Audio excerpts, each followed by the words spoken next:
What's good, Relocation Football League fans? It's your boy Smitty, and I am back here for the weekly RFL podcast. And man, I cannot wait to go through these games, talk about what else we got coming up for you guys this week, man. First week of the RFL preseason was exciting, and I'm of course excited to be back in business with the RFL season. But yeah, going to recap the games, going to talk about players of the week that was posted just earlier today before the podcast. Then we're going to get into just the schedule predictions and where I have the spreads for this upcoming week.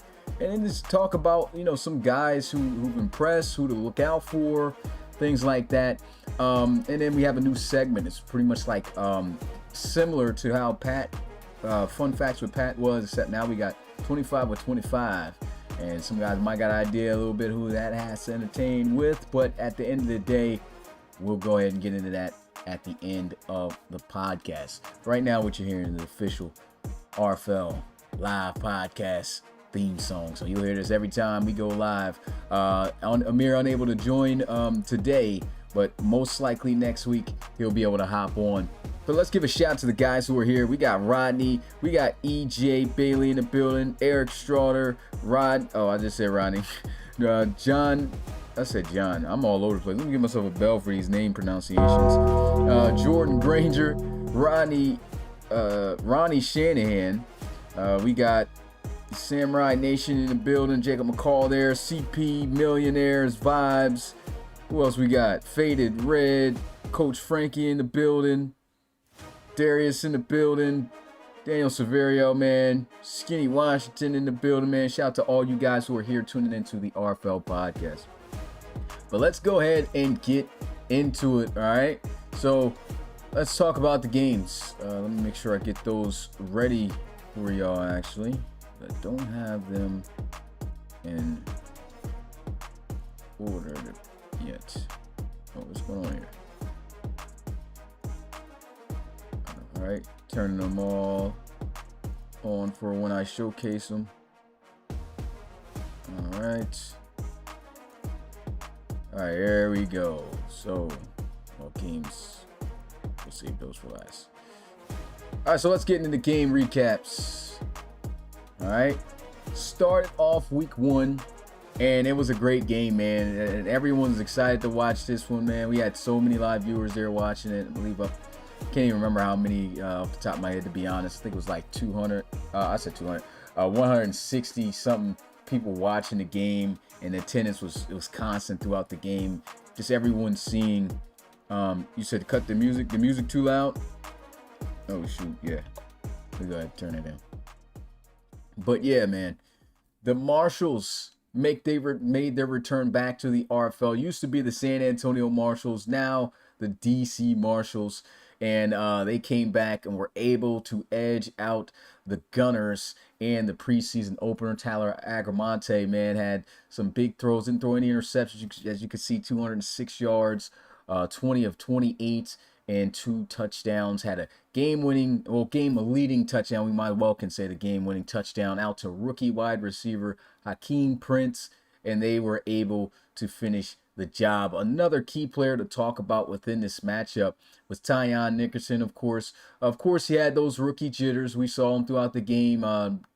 Under 50% passing. He was at 46% passing in this game. So, I mean, of course, that doesn't sound good. But if you watched him, he definitely showed some promise. Jabreet Jackson came in here, man, slung it. Was able to throw a touchdown and before he left out. So, I mean, guys really made names and an impact out there on the field and lived up to that hype of, opening game to open up the week of the RFL preseason. And just in general, we're all excited to see the RFL preseason is back, right? Tyler Agramonte, though, backup starter. He used to be a former starter. Leo Moon came out starting for the Marshals. Couldn't really do too much while he was out there, but did what he could. And I believe he was 100% at the end of this game. But, yeah, Marshals were able to get the preseason victory over the Gunners. Again, guys who stood out. Hakeem Prince was really getting it done out there, making some big time catches. Tyon Nickerson, other than the completion percentage, like I said, didn't throw any touchdowns either, but he didn't throw any picks as well. So he took good care of the football. He made some pretty good throws as well. So I mean, that's what you want to see. But I'm gonna try to get through recaps a lot more faster though this week, guys. I mean, this year, instead of like harping on, a lot of the things within one game. So we're gonna go ahead and end game 1 right there with that recap. Game 2 on Friday night, we had our first appearance of the Lumberjacks, a first time ever franchise coming to the RFL, and of course our first appearance of the Mackey Award winner, or shall we say Heisman of the RFL College Series, Jordan Granger. And Jordan Granger came out and he definitely impressed. He threw an interception his first drive, but honestly, just watching that game, the opening drive of the game, he was throwing some really good passes and was marching them down the field. You thought he was going to be able to finish with some points, but he was getting rushed through the ball as he was getting hit, tried to make a big play. And it wasn't like it was a bad throw. He threw out of a sack, but he threw it up for a 50-50 ball in hopes of his receiver, Adrian Taylor, coming down with it. Instead, it got picked off. It was just a great play by the defensive back. And good defense, too, of course, by the Pioneers with the pass rush. We already know the little hype, of course, between he and Javier Santana coming into this one. Santana having a rough one, man, went 0 for 4. The pass rush of the Lumberjacks was looking something serious. And he started out the first play of the game with an interception. So hopefully for week 2, Javier Santana can try to put on a much better showing, but really didn't get an opportunity to do too much, like I said, off the rip, throwing that interception. Then Jordan Granger taking quick advantage of that, able to toss in his first pro touchdown of the preseason to be able to get the Lumberjacks on the board first. But then after that, I mean, it was just Lumberjacks pretty much all day. The defense forced crazy amount of fumbles. They were all turnovers. They were also able to keep the Pioneers absolutely scoreless in terms of running of crossing that end zone with touchdowns. Big players to talk about. You see John Copey. I don't even know if I got these stats all the way correct, because I could have sworn Copey ran for more than that, but I might be tripping. But yeah, John Copey is 6'5" running back. He was getting it done on the ground. Adrian Taylor, beast, man. Had 2 touchdowns. Like I said, and I was talking about this even when Jordan Granger got drafted. I talked with Jordan Granger because I was letting him know, like, hey, most likely you might even end up being a Lumberjack. So he had pretty much an idea knowing that he was going to come here, but he didn't know too much about these receivers. And you could see right away those receivers are a match made in heaven for him to be able to throw the ball to, even when under duress, to make those big plays. Of course, that 50-50 ball didn't go his way, but other than that, I mean, these guys were connecting. Trey Mason was able to come in and he threw a few interceptions, which is what got him benched last year, but he had a couple of big plays and throws. And then another big person that we can talk about here that kind of shocked me because he was using his legs and he played better than expected was Devin Diggs. He came into this game, I was saying a 65 because he was drafted a 65 overall to the Pioneers, but he was a 66 because he was able to use his boost from his reloads. And still, 66 overall to come out and play like he did. He was making some pretty good plays, man, that really kept the Pioneers offense kind of going, but it never could catch no momentum due to the amount of turnovers that was happening. So unfortunately, Pioneers just couldn't get it going. Lumberjacks just kept putting it on them, and they beat them by 10 times the amount of points, 30-3. So shout out to JG on the victory. Now we get into the Premier games. Now, just off of timing purposes, I doubt I'm going to be able to have the time to create graphics of individual stat lines, but of course I watch the Premier games that I record, so I definitely have vast knowledge of what's going on in most of all these games. And the Armadillos and Bulls game was a kind of a shock because it was a rough start for the Bulls, man. A touchdown, Armadillos was on the board, and then it wasn't too long before the Bulls fumbled the football as Devin Wade was trying to do like some kind of speed option kind of play, but he was hit as he was pitching it.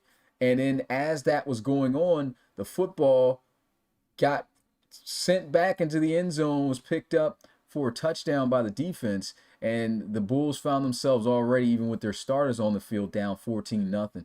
Things started to kind of spiral out of control. But I'd say the key player to talk about in this Premier game is the guy, of course, gracing the poster right, or the graphic I could say right now, which is Auburn running back Mike Spears. He had some big time touchdowns, had a long 60+ yard touchdown run too, with some great blocking by the offensive line.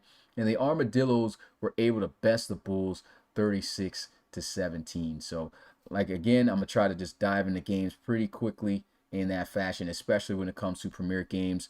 If you want to watch every touchdown of the Premier games, there's a highlight video out for that as well. Trying to stay consistent with the highlights like last year for the RFL.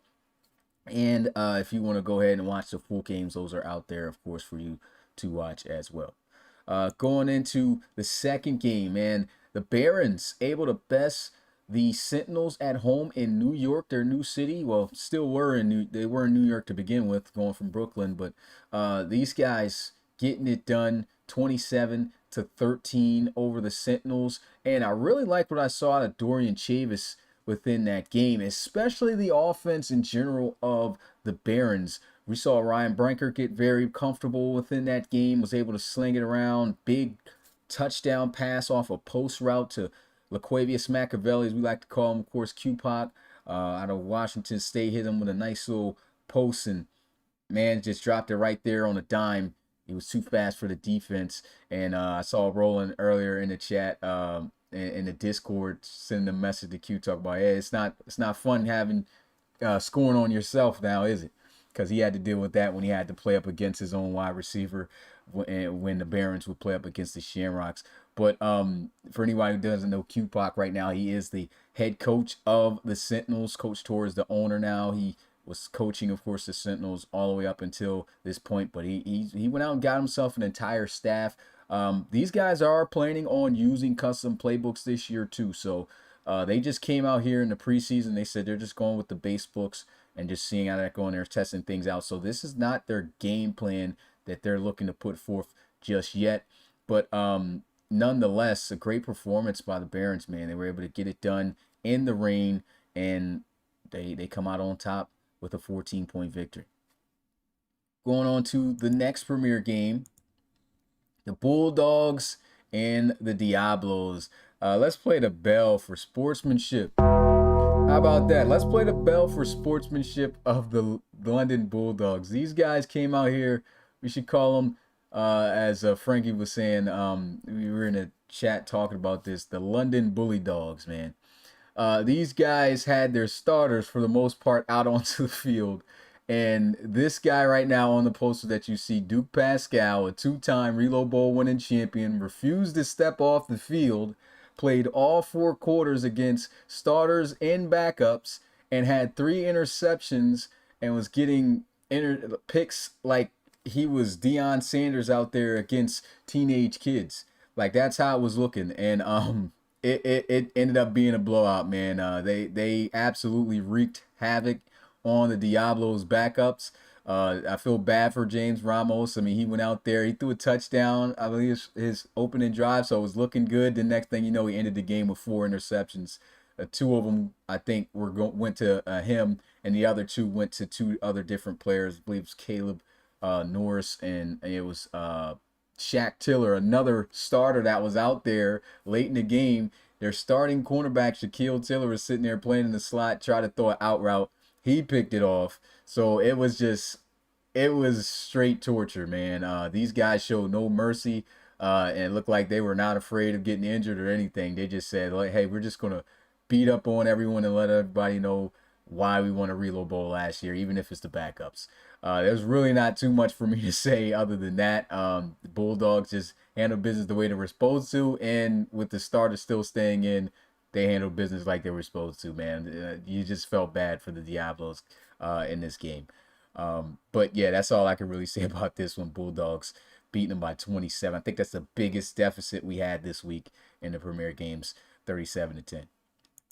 Moving on to the next one. Chip Taylor got the touch to field. This is 26, so it almost was too close to that 27. But 26-point victory by the Red Dragons. And it started out very competitive within the first half. The Elks actually had the lead in the first half. It was 13-10. Chip Taylor came in after the first quarter, of course, because that's where the starters was at. And Chip Taylor I don't think ever played a snap in the RFL until the preseason came, and I know he's excited. The preseason is here. Heard he's going to be named the starter starting next week for week 2 of the preseason, so that's going to be interesting. Something we could talk about when we get to that. But 39-13 ends up being the final. The second half was just a full-out explosion, and Chip Taylor played himself a pretty solid game. Red Dragons just ended up, just doing work, doing damage, and the Elks just could not come back from it. It was a great job all around by the Red Dragons. And yeah, not really too much to say about this one. Just a great performance by Chip Taylor to go ahead out there those 3 quarters and be able to get his team a sound victory. Defense did his thing. I had to definitely give a shout out, even though this is an AI player. Le'Veon Henry, their starting cornerback, he was out there even kind of late. Another starter that should have probably been sitting down, but had an interception. And man, it was one of the top touchdowns from Super Sunday of the RFL. Picked him off over the middle of the field and then split like 4 or 5 Elk defenders and went all the way to the end zone across the field untouched for the touchdown. So they were just balling within that game. Something you want to see from the Red Dragons, because this is an aging team, and even with that, they're still showing, hey, they can still fight. So a good win there to open up their preseason. Game number 2, the Columbus Explorers. This game was getting extremely ugly until the starters had to sit down, but they came out fast with quick scores. Daryl Johnson only threw the ball 6 times and had 2 touchdowns. That's how serious it was getting. They were able to have Chase McCoy only throw, I think it was 1 or 2 passes, and I think it was 1 pass he threw and it got intercepted, and that was it for his day. So the Explorers defense was top-notch. The offense was top-notch. They handled business, took advantage of the turnovers that they got early, and they quickly found themselves down 14-0. Condors in the second half, shout out to John Bales. This is a quarterback here now in his 3rd year. So he was a part of LSU in the college series, and getting his opportunity to play now in the preseason is here. He had a deep strike down the field. One of the great things about the preseason being back in the RFL is just looking at the players that you got to see in the past who could be the future of these teams from the college series, right? John Bales, like I said, played for LSU. Michael Rochester, a deep 70-plus yard touchdown bomb he threw to him, and Rochester played for Clemson. It's just nice seeing those guys be able to touch the field, and the Condors showed some fight with their backup team as they were able to win it as they were able to pull in close within 5, 27-22. But the Explorers were looking very dominant out there with their starters just with that 1 quarter. Of course, we don't know what the rest of the game would have been like, but it was a great start. And Daryl Johnson would have actually probably even had 3 touchdowns, because it ended up being Everett Bradley who came in and threw the 3rd touchdown to finish off where Daryl Johnson was about to score, where they went up 21-0. So shout out to the Explorers, man, getting it done. This game was a rain game, and it definitely showed. It had its effects at times, some throws, and of course, usually when you have those weather condition games, you can expect to see an ugly or low scoring game, or both. And it kind of was that. Only 1 touchdown scored in this one, and it was off this photo you can see right here with Billy Johnson, the backup quarterback for the Tigers. Was able to take a read option, and he really wasn't moving like that. I think he was moving at like 2 miles an hour, but he faked out the defense enough to where the 2 miles an hour paid off, and he was able to get that touchdown in there. And it was the only touchdown of the game. So really not too much to talk about with this one. Just good defense all around. And Tigers start out their preseason 1-0. Next game, good to see Kurt Peterson out onto the field. Another college series 2. Great receiver to watch, quarterback to watch. He is looking to be the future of the Memphis Steamers after Reed Wagner, his career is done, and he was able to lead the Steamers over the Hogs to finish out 31-23. The Hogs did show some fight though. Things was getting ugly a little early for them as well. Reed Wagner already came out doing his thing, and I keep saying Explorers. The Steamers found a way to just handle business, get it done, and walk out of it with the 8-point victory. Amir Williams. Shout out to Amir Williams. His first touch of the preseason went to the house for a 61-yard touchdown. And as soon as they gave him the rock, it was over, man. Just looking like his Miami days, looking like last season. I mean, this guy used to take 80-yard touchdowns to the house like it was nothing back in CS2 for the Hurricanes. And he showed most of all of that being possible in the RFL last year. And he starts out the season showing that after that incredible touchdown run. And they were just well balanced too. A lot of big plays being made. We got to see Ronnie Shanahan come out there. He threw his first pro touchdown of the preseason. So that was interesting to see. Saw a little bit of plays of his being created, kind of similar like to how it was at Oregon, where he created some plays with his legs and threw the football. So it's good to see, you know, those guys go out there, touch the field, make some plays like that. Steamers, though, come out on top. Next game, the Dreadnots and the Monarchs. Now, the final minutes of this game got very exciting. The Dreadnots were doing their thing, but at the end of the game, like, it was a back and forth scoring in like the final minute within the game. You had the Dreadnots take the lead, and then, you know, they had a little celebration going on. Like, hey, we iced the game since it's late in the game. And they didn't think that the Monarchs were going to be able to score, I guess. And then it was a couple plays later, then you saw Russell Basler throwing a shot down the field, which to a receiver, which was the rookie from Tennessee, Bryce Zakowicz, making his presence known in the RFL. And he was able to catch it right over the shoulder. Perfectly placed ball, too, by Russell Basler. And Zakowicz doing what he did in college, just making those tough grabs, caught it, took it to the end zone, touchdown. And then the Monarchs went up 26 to I think at that time they were, let's see, if we had 7, they were at 24, I think. Was it 24? But it's something around there. But they took that lead. They tried to go for 2, I believe, and they didn't get it. So the Monarchs end up being up, and the Dreadnots had to score very fast, had a couple big plays down the field, some runs with this guy right here, Javonte Gilliam, who found himself in the end zone twice. And it was off a stretch play going to the left side of the field, and he just took it and ran, split right through the defense on that left side, got in the end zone untouched. It was a great game, great preseason game to watch if you did not watch that. But the New England Monarchs fall short final seconds as the Dreadnots pulled back in that shootout for the win. 31-26 again. And then the Houston Voyagers on the road there playing Geno Cannon and the London Black Knights. Didn't get to see much of Geno Cannon. He threw only a few passes. I think it was 2 or 3. But I think he completed 2 of them, and then one of them was a really good throw. Just showing you the difference in what he could bring to the Black Knights organization that, you know, Jacob McCall, just off of his arm strength, he couldn't do. He was zipping in a lot of zipping in those few passes to those receivers, and that's going to be very helpful to the London Black Knights because, again, these guys still don't have the best of receiving cores. This receiving core is developing. And so from that receiving core developing, you need somebody who can be able to elevate the play of the wide receivers to be able to make those tough throws in tight coverages because the creation of separation isn't necessarily going to be there. And so you need a strong arm quarterback with accuracy. You could do that. And Geno Cannon, he showed that even with those few minimal throws that he was able to throw. But Monty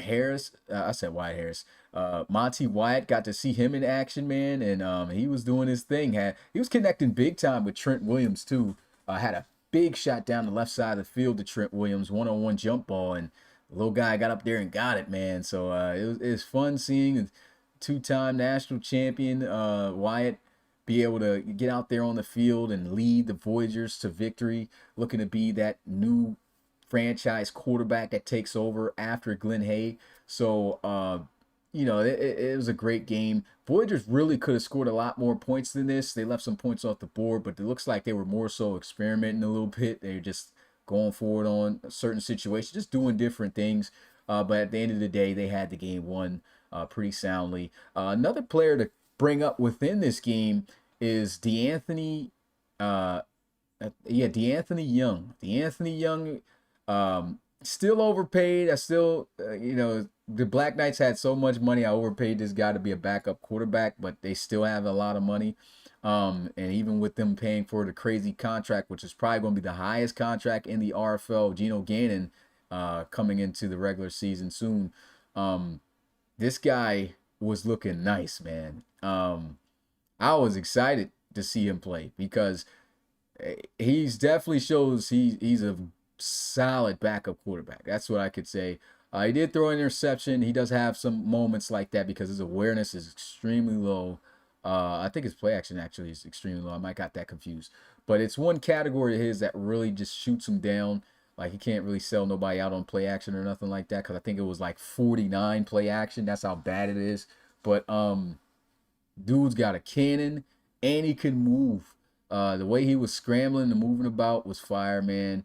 And really couldn't win the game for him, but like he's definitely gonna be a guy. God forbid anything happen to Geno Gannon, he can step in and have those wow moments for the London Black Knights. And he's got an arm too, can push the ball down the field. And it was interesting seeing him play, be able to make the plays he was able to make as well. Yeah, and then moving on, this was an amazing game right here. The Cougars had this one in the bag. Or starters, if this was a starter show, I think Cougars would have pulled away with this. But late towards the end of the game, the Shamrocks were able to pull off an incredible comeback and win it by 1.31 to 30. Tyrone Green ended up throwing 3 touchdowns within this game. He had to do some nice passes out there. Cougars, had some great moments as well. CP, guy been talking about trying to play some cornerback. He had played some cornerback out there at in this game and with the backups, and he was able to take one to the crib for a pick 6. But I've been telling him, man, I'm like, hey man, teams not built like that to put you there at cornerback right now, my guy. But that was a huge play for CP. Got his first pick 6 of his RFL career. Of course, that it's a preseason, but still, you never know. Hopefully, that's something that can come for him and his player down the line. But yeah, this is an overall great game. You love to see that fight in which the Shamrocks had to be able to come back in this one. So shout out to the Shamrocks, man. Those guys were fighting to the end. Had kicked that game-winning field goal, and yeah, they got it done, man. Got to see some really nice plays and from the players in there. Another player to mention is JTA. We haven't heard nothing from him. Played in College Series 2 as well as a Texas A&M quarterback, and he was a backup quarterback to sub in for Ben Wakefield after the starters got off the field in one quarter for the Crusaders. And he had some pretty good throws and some pretty good scrams. We knew he was a good was a dual threat quarterback there at Texas A&M, and he was able to lead them over the Bisons. But what really killed the Bisons in this preseason game is Rafano, the backup quarterback for the Bisons, threw the ball into the flats, got picked off, and went to the crib. Josiah Boyd was able to get them that 10-point lead that they have here for the victory, 27-17. So really wasn't, too much to talk about there. Didn't see much from the rookie Kentaro Sheffield within this one. Nothing really from Stephen King, guys like that. But it was a great game. Darius Young had some nice runs, had a touchdown. But yeah, Crusaders closed it out. Big defensive play towards the end with that pick 6 from Josiah. And the final premier game was the Aviators besting the Desperados. Kyle Bain getting a little bit of vengeance against his former team and the Desperados that traded him in the quarterback swap for Marquise Washington. And Marquise Washington really didn't showcase all too much within this game. Kyle Bain, he actually looked pretty solid with his limited drives that he had within this one. And a big shout out to Shamir Williams, man. Shamir Williams was able to get in there, get a touchdown. Knew he was going to get a lot of action with this being a preseason after the starters sat. And he got in there for a touchdown, man. Made some big plays. And the Aviators walked out victorious 20-16. Now we're going to get into the final 2 primetime live games. And it was the Celtic Tigers hosting the Thunderbirds. I had the Celtic Tigers walking out of this one with the victory coming into this game off the spreads. But that's why I would say I was shocked at the outcome more so of this. And the reason why I was shocked at the outcome is because Mitchell Grant was a late round draft pick for the Atlanta Thunderbirds, and he's a 65 overall, man. He is a dual threat quarterback, which is one of the big reasons as to why I took a chance on just picking him up. And dude balled for real. He almost threw for 250 yards passing, had a touchdown, no interception. He was making some great quick decisions even under pressure. He still got sacked quite a bit. He sacked about 4 or 5 times in this game. But he was making some really good throws and some big plays for the Thunderbirds within this to lead them over the Celtic Tigers. And for the Celtic Tigers, Euro Winbush, we got to see him in action. Really didn't get to pop off. As you see, not the best of average. He only had 44 yards on 15 carries. That Thunderbirds defense, man, it's tough regardless of who they really got out there. Even the backups was actually doing a pretty decent job. Justin Jones was able to close out his day, though, with a great 72-yard touchdown bomb down the field against the starting Thunderbirds defense. Found a weakness in that defense. They had one safety high, and Shamrocks coming across from the right side to the left had a deep crossing pattern, and it was on a high angle and away from Xavier Mays, who was that one high safety, and he just didn't have the speed to keep up with him. So that was great to see Justin Jones be able to airmail a big touchdown pass like that. But other than that, another big name, of course, to mention is tight end Dylan Romo. He made some big plays, had a long 78-yard touchdown as well, which was also a great pass and play by Mitchell Grant. So Mitchell Grant, hey, nice game. Of course, got a long way to go if he's looking to be a future guy after LC3. He's a generic. He's probably not going to be that, unfortunately, because he's not going to be able to boost. I don't see this guy being a focus player either in training, because it's just other guys that for the team's benefit that has to go to. So it's great to see him make some plays like this, though, in the preseason. We'll have to see if he gets to do it again this upcoming week. And the last game to recap, another player that really impressed in his first preseason game this season, Jaden Romanelli, man.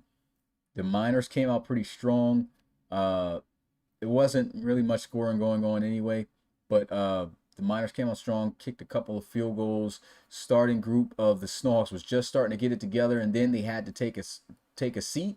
And as they had to take a seat, Jaden Romanelli came in, and just like Mitchell Grant, the guy was just out there making good decisions, good throws, and he was able to lead the Snowhawks over the Miners, got them in field goal range for the game-winning field goal, and they win it 20-17. Jerry Mayo was the whole quarterback making his first debut. 12 of 18, you can see there, for 144 yards, touchdown. He didn't throw any interceptions. He was definitely getting punished in the backfield, getting multiple sacks. But like I said also about Romanelli, he actually was doing a great job making quick decisions, getting that ball out of his hands, and avoiding many of those sacks with big plays like that. Had a nice connection off the rip. His first drive was 2 for 2. Was able to connect with McKinley Weeks for a touchdown. He was able to stiff arm a guy and find his way in the end zone. So that was pretty interesting. And last guy to talk about, well, I guess we could talk about two. Snowhawks did a good job. I mean, he kept Ajon Grant off the stat sheet. I believe he was targeted 2 or 3 times in this game, and the defensive backs did a good job of knocking the ball out of his hand. So he really didn't get a chance to he got a chance, but he just didn't get to contribute to the team due to the good defense. But Steve Washington, the first round draft pick running back, he did a good job on the ground, man. 4-yard per carry average. Got in the end zone off a little swing pass in the flats. Was able to get by C. Beazle, man. His player was out there on the field, but over pursuing a guy had been out there on the field for a while. Ran right by him, and Washington got in the end zone. Then a guy who hit Washington earlier within the game pretty good, stood him up and really stuffed him with the hit. He came back, trucked him at the goal line for the 2-point conversion to tie the game up at 17. And then, of course, Romanelli and the guys ended up closing the game out, getting down the field with that game-winning field goal. But very impressed with Jaden Romanelli, with how he was able to perform in this game. Could he be the guy in the future for this Snowhawks organization. We know they have quite a few quarterbacks over there that were, some guys that were known within the college series. They got Jet Blade back there as well. So it's going to be pretty interesting, but that right there, that performance at the moment definitely has a solidified, okay, this guy is definitely number 2. If something goes down with Joseph Gidley, Romanelli is the guy to go to. So very, very good play and debut here this season for Romanelli and the Snowhawks. But that's going to do it for the recaps of this week. And now we'll go ahead and tune into the players of the week. So these were the players of the week for the preseason. Madden doesn't do it, so I just selected these guys. I looked at who had the best stats based off of, all the players. Now it's much easier to do now that we're all in one file, so thank God for that. But in the NRC, offensive player of the week goes to Jay Williams. Jay Williams was another College Series 2 guy here in his 3rd season in the RFL. He had 3 touchdowns in that Dreadnots game. 75 rushing yards, 19 receiving. He had 2 rushing, 1 receiving, and a 5.4 yard per carry average. So guy was out there getting it done for the Monarchs. And then on defense for the NRC for player of the week, James Blackman, the defensive end for the Marshals. And he is a starting defensive player. He was out there. He had 2 sacks, 2 tackles.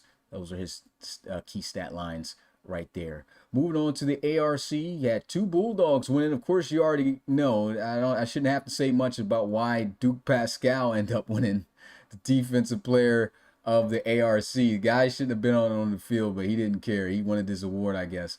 Dude had 3 interceptions out there, man. This a man amongst boys. It seemed 2 pass deflections, 6 tackles.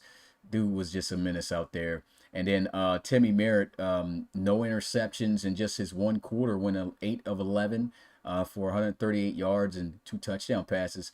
And one of them was a deep shot down the field to Jake Winkleman. So looking at those stats, that was best across those offensive players for the ARC. So those are your players of the week. This was posted earlier today, of course, on social media. If you want to go ahead and get a look at that in detail of itself, it's on the RFL Instagram. Make sure go ahead, tune in, follow the RFL Instagram. We post a lot of content up there. Hit that like button on all the content, man. But that is it, your players of the week right there. Now we're about to dive into the schedule for week 2 of the preseason. This week and next week, that's it for the preseason, man. We're about to be in the regular season soon. It's going to be here before you guys know it, and then it's officially season time, so I'm excited. But here's a look at the schedule for what we got, and I got it supersized here right now. I'm about to go ahead and do it. So, I got to make this actually underneath, so there we go. So here's a look at the schedule for this upcoming week. On Thursday, 9 p.m. Eastern, the Tampa Bay Tigers taking on the Columbus Explorers. That should be an interesting one. Of course, a rivalry getting built up there due to what happened last year with the Tigers getting the sweep on the Columbus Explorers and looking for some vengeance in the early preseason here. Then on Friday at 9 p.m. Eastern, we have the Aviators taking on the Dreadnots. So same times going on there. And then we look down at the bottom half of the schedule. And as we look at the bottom half of the schedule, you can see the times are altered an hour earlier for the RFL Red Zone. I'll be honest, I'm going to be in church on Sunday. So hopefully I can do the Red Zone at 12 o'clock. I'll definitely be able to do the Red Zone for 3 and 5.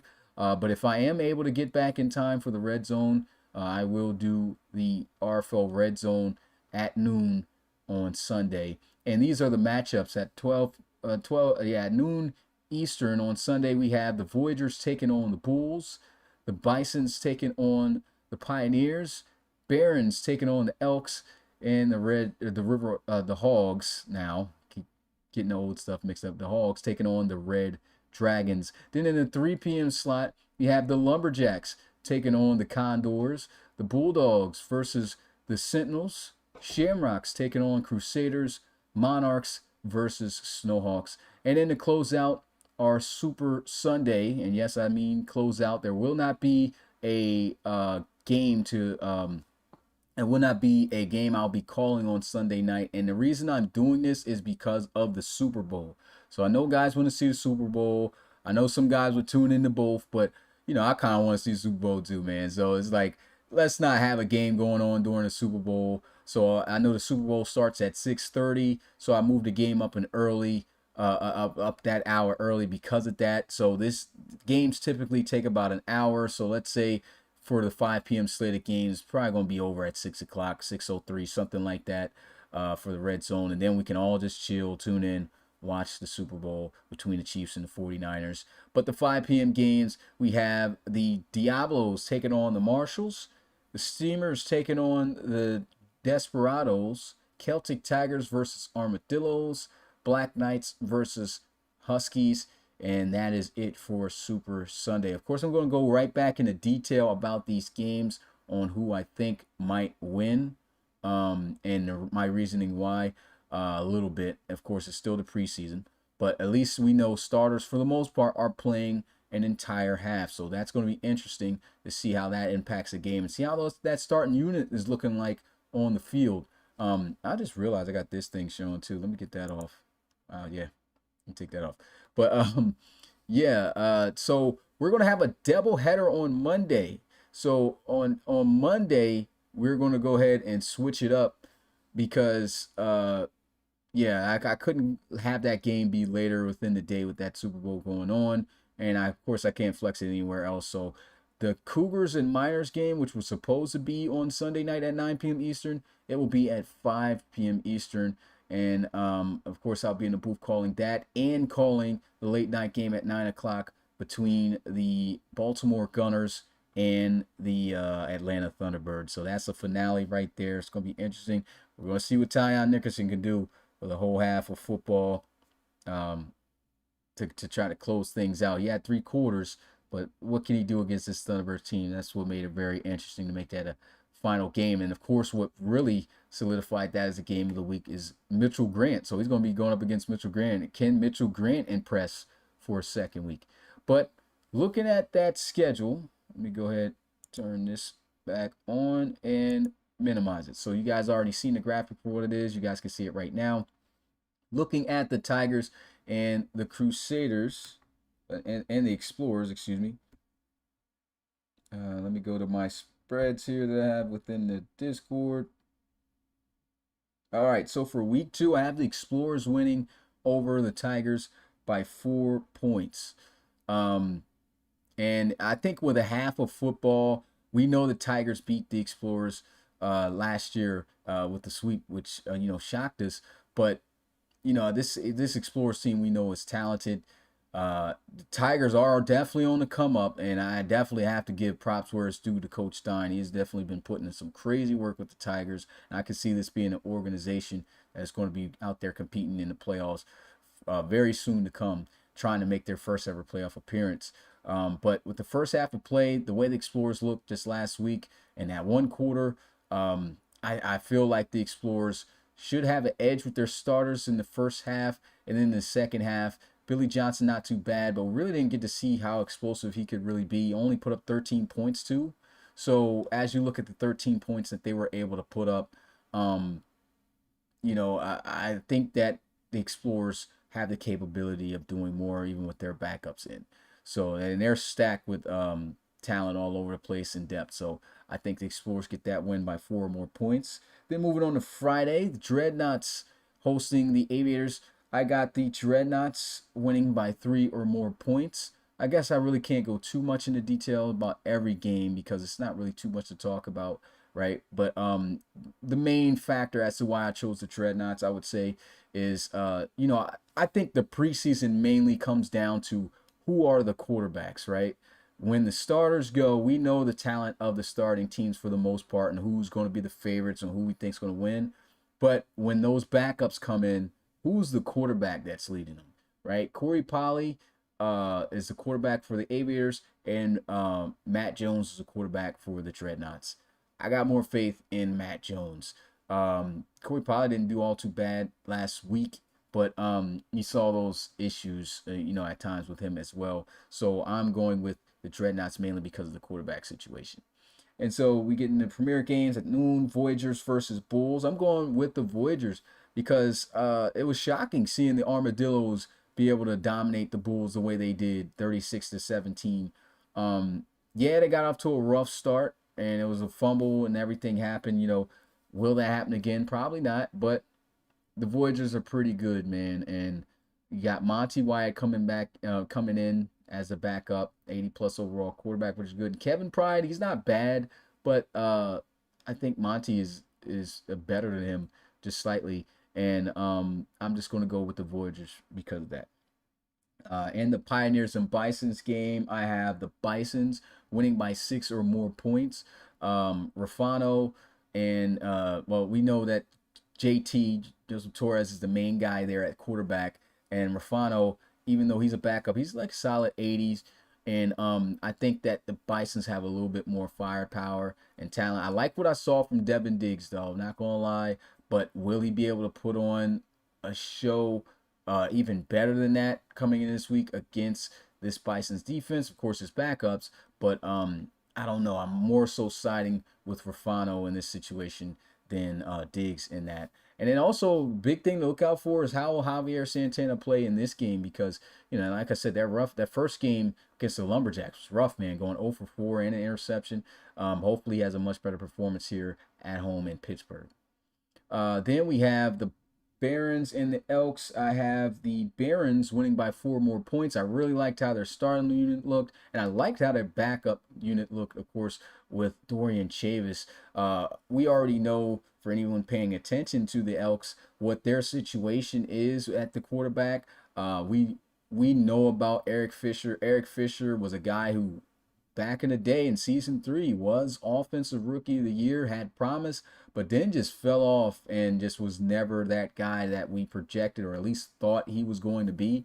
And he's been moved around. Like I said, he's played for the Desperados at that time. Now here with the Elks, he was supposed to be the starter at the time for the Elks, but then Latavian Worrell was in free agency, and he ended up it was traded to them, and Worrell ended up having a great season, to be honest, man. Got bounced in the first round to the Explorers, so homecoming wasn't good for him. But other than that, the Elks, now it's just a big question mark. What is Eric Fisher going to be able to do? And starting wise, I feel like the Barons have a better offense than them. And then as backup, I like, again, what I saw from Dorian Chavis. And the backup of the Elks is Luke Poor. And Chavis right now, or at least overall wise, is already kind of at that level and has a little bit more talent in a sense. So I'm going to go with the Barons in that one. For the Riverhogs and Red Dragons, I'm going with the Red Dragons. Dominated the Elks in the preseason 1. And we talk about quarterback question marks. The Riverhogs, I keep saying Riverhogs, the Cincinnati Hogs now. The Hogs have issues at quarterback as well. How good is McBride? McBride has been very inconsistent. A few years ago, he had a promising season for the Hogs. Then last year, he just really, was very questionable. It was like, man, what's this guy doing? And just even last week really wasn't really getting things done for the Hogs. And so we'll have to see what he does against this Red Dragons defense. Of course, this used to be a team that had defense that teams feared, but most of those guys have aged out, and they're just not the same defense they used to be anymore. But I do feel that the Red Dragons, home field advantage. Chip Taylor, he's going to be starting the first half, and then a guy who we haven't seen in a while, Leroy Lucas Grant, used to be a former Oklahoma City Bison, but now here with the Red Dragons, he's going to finish out in the second half. So it's going to be interesting to see how that goes, but I'm going to go with the Red Dragons. For the Lumberjacks and Condors game, we get to see an entire half from quarterback Jordan Granger. How will he do against the starting defense of the San Jose Condors? I've got them winning. Spread is pretty low by 2 or more points. But I think that he's going to be able to get it done. So Joseph Fontanez will be starting the second half. We won't see Trey Mason anymore. Fontanez was supposed to be in for 3 quarters last week. I was trying to sub in. Unfortunately, depth chart didn't save with him being there at number 2. But he will have a half to play to close out the game for the Lumberjacks, and he looked pretty good for them last year when he had to step in for Trey Mason. So let's see what he does here in his Season 9 preseason debut against the Condors. John Bell's, of course, going to be closing out. And I want to see something from the Condors starting quarterback Chase McCoy, because, of course, that first preseason game, he only threw one pass and got picked off. But I don't know. I kind of feel like from what I saw from him, it looks like he might be on that downward spiral, you know. He might be in that regression mode where you're just like, oh yeah, this is the older Chase McCoy now. But of course, it's just one quarter, one preseason, and he was going up against a pretty good defense. So hopefully that's not the case. But I got the Lumberjacks in that one. Bulldogs and Sentinels. I got the Bulldogs, of course. Hopefully these guys don't be the Bully Dogs again and have Duke Pascal out there for 4 quarters getting 3, 4, 5 interceptions, messing with the Sentinels, man. But yeah, I got the Bulldogs winning. I got the spread for 6 or more. Not really too much to talk about there. Shamrocks and the Crusaders. I got the Shamrocks actually winning. I love their resilience. JTA versus Tyrone Green pretty much is going to be the determining factor. And I'm kind of rolling with Tyrone Green. I like what I saw from this past week with those 3 touchdown passes, stepping in for 3 quarters. So going with the Shims by a field goal or more. Then we have the Monarchs and the Snowhawks. I'm going with the Snowhawks. Snowhawks, of course, like I said, got depth all around. So they're going to be able to really roll. But I think the Monarchs, too, are a team that, you know, they got some pretty solid depth. Got to look out for them. But it's Russell Basler versus Jaden Romanelli. And I like what I saw from Romanelli, man. I think he takes it home for the Snowhawks again in the preseason to close out. So then we move on to the 5 p.m. games. My predictions on spreads there. I have the Marshals going 2-0 in the preseason at home, beating the Diablos. Ramos going to be closing out the second half for the Diablos. I feel like that momentum is really going to hurt them from last week a bit. And of course, with the Marshals, you pretty much got 2 starters playing the entire game. Agramonte, virtually a starting quarterback. He's just not starting because of his age, and Leo Moon starting out the first half. So we get to see a little bit more of Moon. And I think they'll be able to best the Diablos more so in the second half. The Diablos with their starters, though, could be up on the Marshals, I think, in the first half of play. But I would say not by too much. It could be, but I just feel like the Diablos might be up in that first half. Marshall's second team is going to be able to close the game out. So I got the Marshals by 3 or more. The Desperados and Steamers. I got the Steamers by 6 in this game. Yeah, I just feel like they're going to be able to get that done. Kevin Crockett was the backup quarterback for the Desperados, and then of course you got Kurt Peterson. Yeah, Kurt Peterson. I like how the Steamers look in the first preseason game. They just got more depth. And I think that's going to outlast the Desperados. And, of course, the starting unit, you got Reed Wagner and the starting offensive unit of the Steamers out for a entire first half against the Desperados defense. Yeah, I think they might run it up in that first half. So, if anything, I think they're going to win that game in that moment. And then Kurt Peterson is going to be able to do the job to finish it out. What's going on, Yanni Ramirez? What's going on, Jaws? Then we have the Celtic Tigers and the Armadillos. This has been a little bit some kind of a rivalry. It's kind of been back and forth for these two teams winning against each other in the regular season. Let's see, the Celtic Tigers. I got the Celtic Tigers winning by 2 or more points. Not really too much to talk about here. I think the starting unit is going to be pretty good to give the Celtic Tigers that lead, kind of similar to the Steamers and the Desperados. But of course, the second team of the Celtic Tigers you kind of worry about because of the age and stuff like that. This team is really kind of thinned out in that area. So I'm still going to go with the Celtic Tigers because I think the first half is going to be more so in their favor. You got Geno Gannon going to be playing in a first half for the Black Knights against Calvin Poole and the Huskies. So that should be very interesting to watch. And I am going with the Huskies as they just got more depth, in my opinion. And even though Calvin Poole is not as good right now compared to Geno Gannon coming in this matchup. He's got the better weapons starting out. So the Huskies, I could see even with Calvin Poole against Geno Gannon with the lead at the half. And then second half, you got Mark Hansen coming in, taking on DeAnthony Young, which is going to be interesting. Great quarterbacks face-offs the whole way around in that matchup. So, yeah, that's why I got the spread pretty low at 2. I think it's going to be a very good game to watch, so make sure to tune into that if you can. And, of course, if you can't, no, if you don't want to tune in that specifically, we can watch all the games, too, on Red Zone when we have that going on.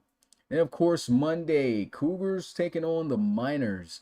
I'm going to go with the Cougars in this one, and I got the Cougars winning by a field goal or more. And the main reason I got that being the case is because you look at the quarterbacks, right? The second half, Jerry Mayo, he didn't do bad. He was 12 of 18, had a touchdown pass, I think 144 yards, right, in the first week game, but he did have some questionable moments. Same deal, too, you can say with John Bastide, because John Bastide is just a wild gun out there. He's going to bomb the ball as much as possible and not even care what happens. But I just feel like John Bastide is going to end up being more in control of his offense in a sense to be able to close things out. So I got the Cougars by a field goal more.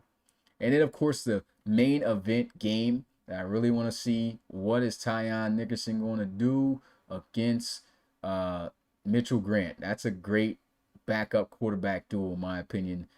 If Mitchell Grant didn't just turn up in that one game to open up the preseason, right? So we'll see what Mitchell Grant can do. But what also makes this game very interesting is in the first half, we're going to see Jabri Jackson and LC3. So those are going to be, that's an all-time matchup in itself right there, just watching those guys. So I'm going to be very interested to see how that game turns out. And those are just great matchups, man. You just want to see nothing but dual threat quarterbacks. So, yeah, I'm actually going with the Gunners, though, in this one. And it's mainly because Mitchell Grant versus Tyon Nickerson, right? Tyon Nickerson is a 71 overall quarterback right now, had a great boost. But Mitchell Grant, although he impressed last week, I just don't feel he's better than Tyon. So I think Tyon's going to be able to lead the Gunners over top of the Thunderbirds to close out. So those are my spread predictions, and of course my predictions for this week coming up. So with that being said, I believe I've hit everything that I needed to hit so far. Yep, I did. Let me make sure I pull this up. So also we got, yep, went through schedule join. Oh yeah, now we're gonna go right into the new segment, which is called 25 or 25. So Pat, similar to fun facts with Pat, right? We used to give like a minute for guys to try to come up and get the question, but it's now CP. So CP 25 has questions. I told him, man, that I think the segment that he has, so it's 25 or 25. You get 25 seconds to answer his trivia question. But the thing is, I'm trying to see if these are questions. I'm telling them, like, I don't think these are questions that people are going to be able to get in 25 seconds. But we will see. So it's something you either got to know or you don't. And if you don't know it, then, you know, you're not getting no points. There's no payout for CP for this. Just a whole different segment. So let's go ahead and check out what he's got for us, right? 25 seconds. There we go. Let me get the clock ready. He said, don't air me. Let's see. Let's see if somebody gets one of them. CP says one of y'all going to get one of these in 25 seconds. We're going to see. So after I read the question, I'm going to turn the clock on and I'm going to have the sound on for my phone. So we'll see if you guys can hear that when it happens. And if it does happen, I'll bring up in the stream. And another thing too, if the way I'm going to do this is I'm going to go through it. And once the 25 seconds is up, instead of just reading through, trying to figure out who got the question right, I'm at 25 seconds. I'm just going to reveal the answer. And then I'll look back on the stream and see who got those answers right. All right. Yeah, if you do get the answer correct, you get 250 reloads. So here we go. Question number 1. What team defeated the London Bulldogs in week 2 of the preseason in season 6? So what team did that? Oh yeah, I didn't start the timer. So you guys got extra seconds.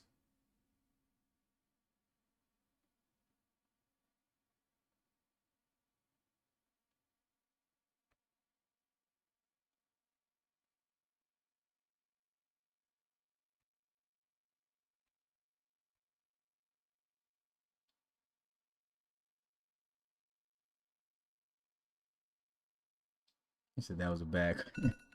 All right, there's the timer. Time is up. And the answer is the San Diego Red Dragons. The San Diego Red Dragons were the ones to defeat the London Bulldogs. Let's go for answer number 2. All right. What was the first ever preseason game in the RFL?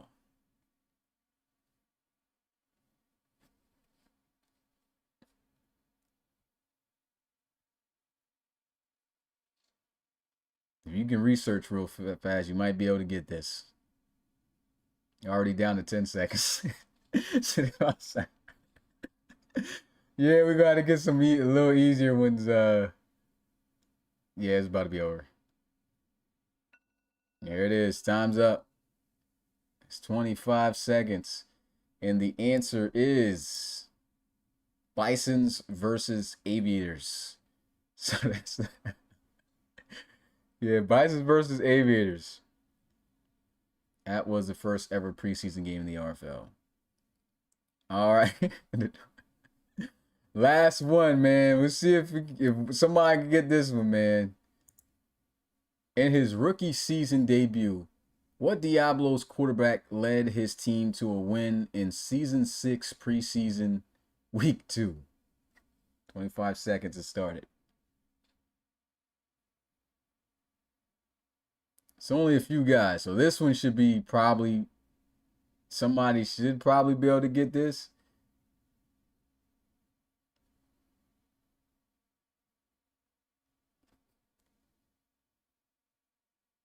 5, 4, 3, 2, 1. Boom. And that's it. Time has ended. Answer is Parker Thomas. Nobody got that. And everybody forgot about Parker Thomas already at this point. But yeah, those that one was, if you was around then, that wasn't that bad. But yeah, I think I already knew most people were going to say Ramos, but 25 seconds go by as fast. So yeah, so these need to be some like easy. Oh, I know it, but like somebody probably just can't think of it fast enough and not get it type deal. So nobody get no reloads, but we will have that 25 with 25 next week, man, and we'll see what CP cooks up for that one. But with that being said, that's it for the podcast, guys. Now it's time for open questions. You guys got any questions for me? Just go ahead and ask them, and I will answer them live here on the pod. So feel free to answer away. And ending this in good time too. So it's been just over an hour and 6 minutes. So I'm gonna fix the game for y'all. Shout out to CP though, man, for even volunteering though. Went up there, made his graphics and everything for it. I was like, let's go, boy. Once I saw them questions though, bro, I knew it. I was like, man, ain't nobody gonna get these 25 seconds. Especially with it being season 6. I was like, dang, what need season 8? Season 7? What was it? Nah, season 6. So my question is, why CP asked some questions? Oh, man. Question, who's the best receiver in the league and why is it Clyde Mabry? Definitely ain't that, but I'll tell you what, best receiver in the league currently that I would have to say, bar overall, is still between, well, my opinion, Keith Guyton. Then you got CJ Robinson, then Romeo Jackson. But honestly, you can kind of replace all three. You can honestly replace any of them in any order you like. I think those are the three best receivers in the RFL. Set perk type A, brother. Look up Drake leaks. Who do you think Lumberjacks make? Do you think the Lumberjacks make the playoffs this year? I do think there's a chance, man. I do think there's a chance, and it all depends on how you play, Jordan. And of course, injuries. If injuries take place, that's gonna be tough. So, I think there's a chance because literally this team was just a consistent quarterback away, in my opinion, from being a playoff team because they got some good pieces. Got some good pieces. Secondary is a little bit of a question mark in terms of cornerback, but you got Cole McKinley, who's a dog. Yeah, and y'all got some decent corners. It's not like they're trash. They're getting better. They're young, but they definitely were a problem getting cooked last year against elite teams. I don't want to see nobody in the league for say league first.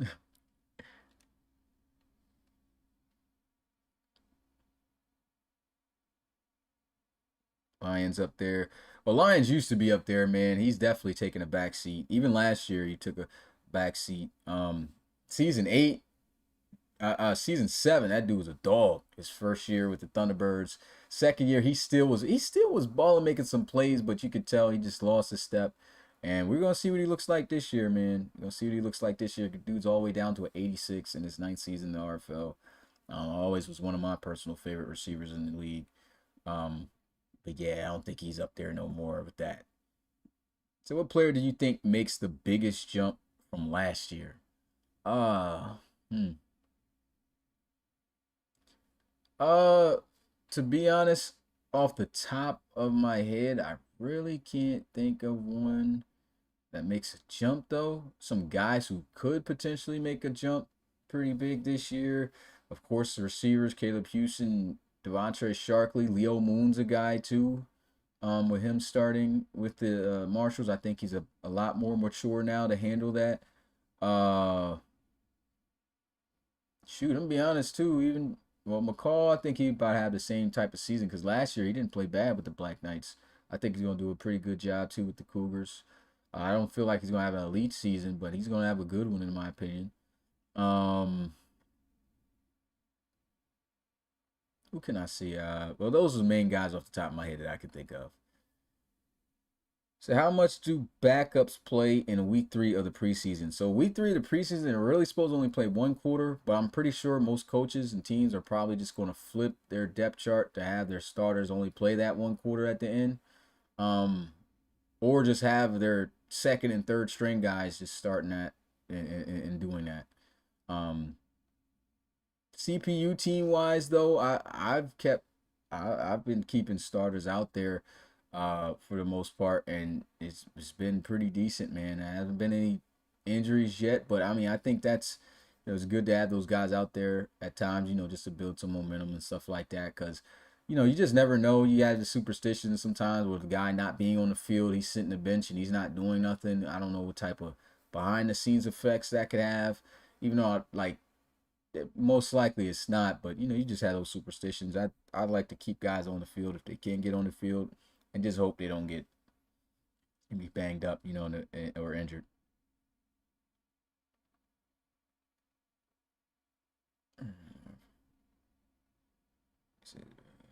I probably gotta catch him. Okay. Okay, dudes just talk about their own thing right now at this point.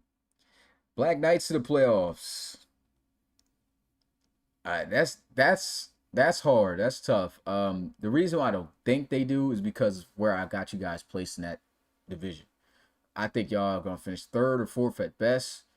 Um, yeah. So because of that, yeah, yeah. I think more than likely because you guys have to even beat the Celtic Tigers out.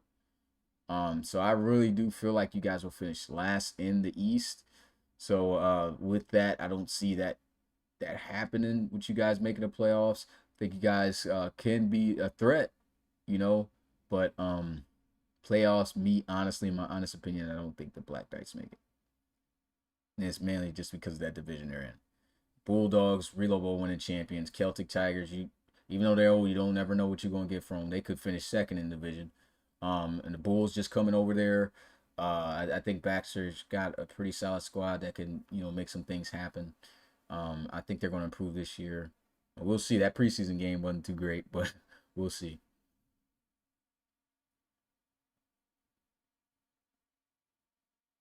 So will regular season begin after week 3 of the regular season, or will you have a cut week? We're gonna be cutting. I have to try to finish the season as fast as I possibly can because I don't want it running into the next college series as much. So I'm not going to have a cut week. So it does depend on what happened, because the more I thought about this, I was just like, no, we're going to go right into week 1. But I definitely need to have this season. I'm aiming to have it where there's no week off, right?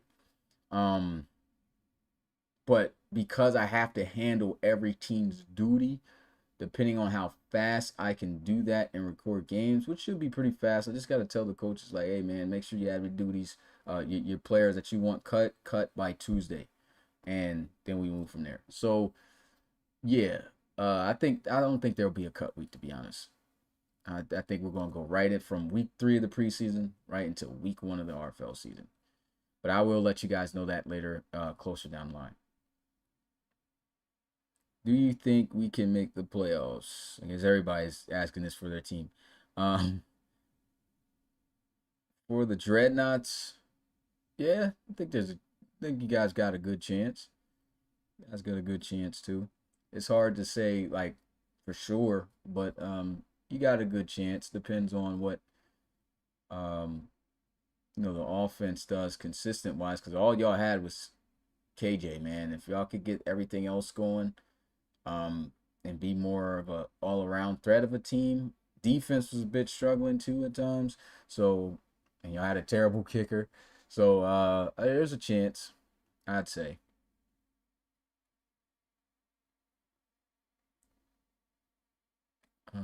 Monarchs to the playoffs. Good chance of that too, man. Monarchs is a really good team. They definitely are a really good team because they're young and they're just getting better and better. And I think they're going to be a very solid team. And they can definitely find themselves in the playoffs again, like they did last year. So, straight just watching how we go crazy. Like the confidence, Mario. Always got to be that way, man. Since we haven't been.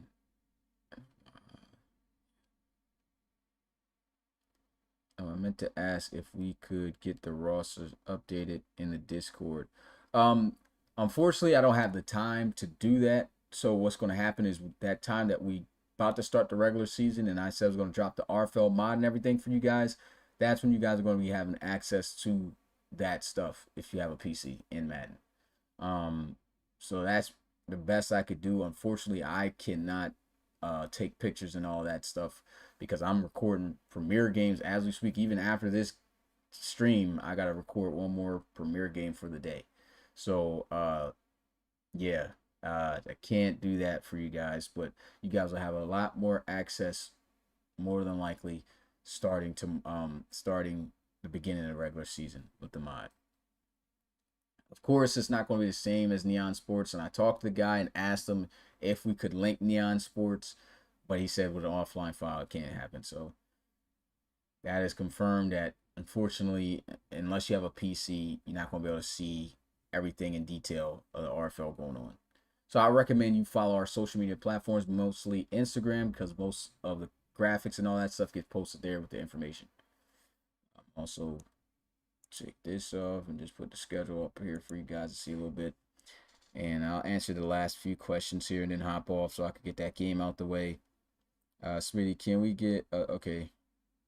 Yeah, that's what just answered. I'm gonna make sure the Dillos make the playoffs, says center from the Dillos, Alfredo Vasquez. So does Joey G finally turn his multiple years slide around? this year. You should, man, because for a couple years you guys were in that Kansas City, and they actually, like, I just put stuff from last year still on CPU teams, so y'all were actually in Kansas City last week. I think I'm gonna go with a different book for. Well, yeah, I'm definitely going with a different book for um you guys for the Snowhawks this year. So we'll see how that goes. But it's just too much passing. And I think that's what killed Joseph Gidley. Just way too much passing. You could be an elite quarterback, but if you're throwing about 80 to 85% a game, and you're in these formation with all these different type of route concepts that can get picked off and stuff like that, that's what causes. I think that's what caused him to throw as many interceptions and have those turnovers. But I think he'll be more efficient this year. So we'll see. But with that being said, it's your boy Smitty, RFL Commissioner and play-by-play commentator. I enjoyed, of course, doing this podcast with you guys. Again, make sure you guys tune in tomorrow because we have the Tigers and the Explorers kicking off week 2 of the preseason. And that should be a great one, 9 p.m. Eastern. And with that being said, I'll see you guys tomorrow. Peace.